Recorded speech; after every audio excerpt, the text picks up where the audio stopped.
नमस्कार दोस्तों, बहुत बहुत स्वागत है आप सभी का इंडिया नाउ में। बीएसपी सुप्रीमो मायावती ने 2027 के लिए एक बहुत बड़ा दांव चला है। हालांकि लोग उस दांव को समझ नहीं पा रहे हैं। दांव ये है कि जिस तरह मायावती ने अपने भतीजे आकाश आनंद की लॉन्चिंग की, उसी तरह उनके भाई ईशान आनंद की भी लॉन्चिंग जल्द हो सकती है।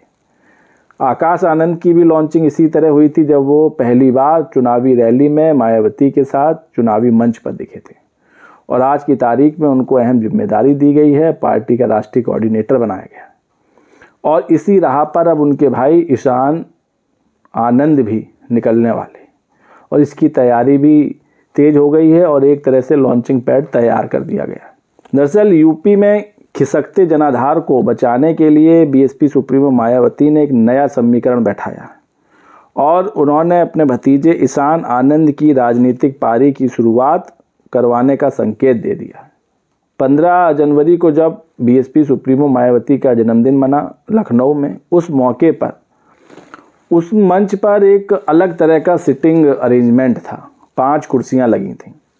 उन 5 कुर्सियों में मायावती थीं। उनके पास जो 5 कुर्सियां लगी थी, उसमें एक पर राष्ट्रीय महासचिव सतीश चंद्र मिश्रा थे, दूसरी कुर्सी पर प्रदेश अध्यक्ष विश्वनाथ पाल थे, और इसके साथ आकाश और ईशान ये भी बैठे थे। तो एक तरह से ईशान की भी सियासी ट्रैक पर एंट्री करा दी गई है। और इस मौके पर मायावती ने खुद ईशान का मीडिया से इंटरेक्शन कराया, जिसके बाद अब कयास लगने लगे हैं कि बहुत जल्द ईशान आनंद भी सियासत में एंट्री करने वाले हैं।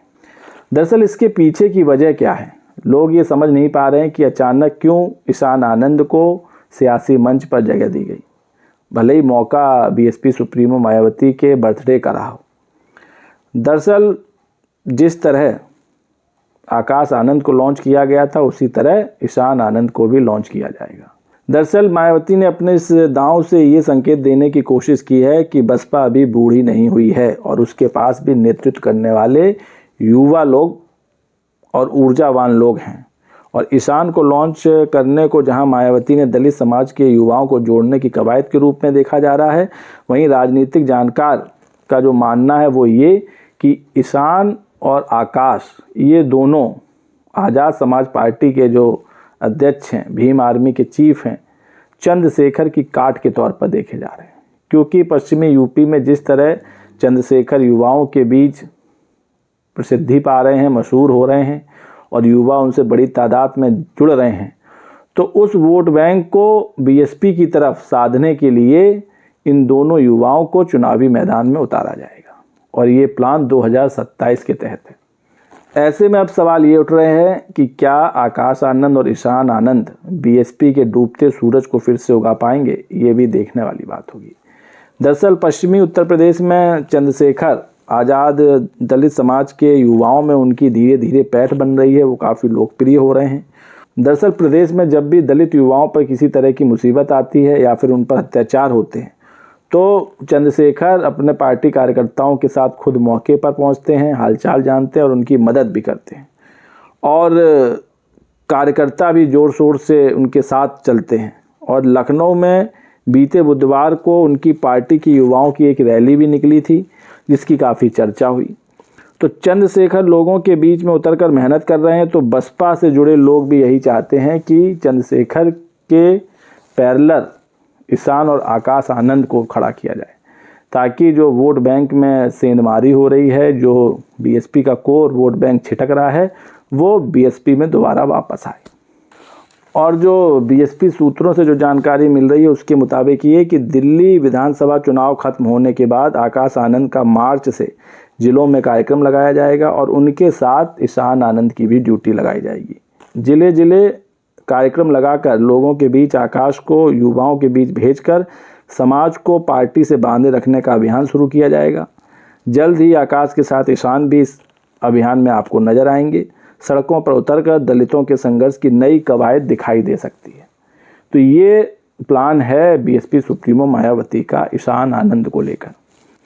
वहीं अगर ईशान आनंद की बात करें तो 26 वर्ष के ईशान आनंद हैं, और इनकी जो शिक्षा है ये नोएडा से इन्होंने 5वीं तक की पढ़ाई की है, समर विला से। और उसके बाद इंटर इन्होंने जेनेसिस ग्लोबल स्कूल से किया है और LLB इन्होंने लंदन की यूनिवर्सिटी ऑफ वेस्टमिंस्टर से की है पेज। और इन्होंने लंदन की यूनिवर्सिटी ऑफ वेस्टमिंस्टर यहाँ से इन्होंने LLB की है।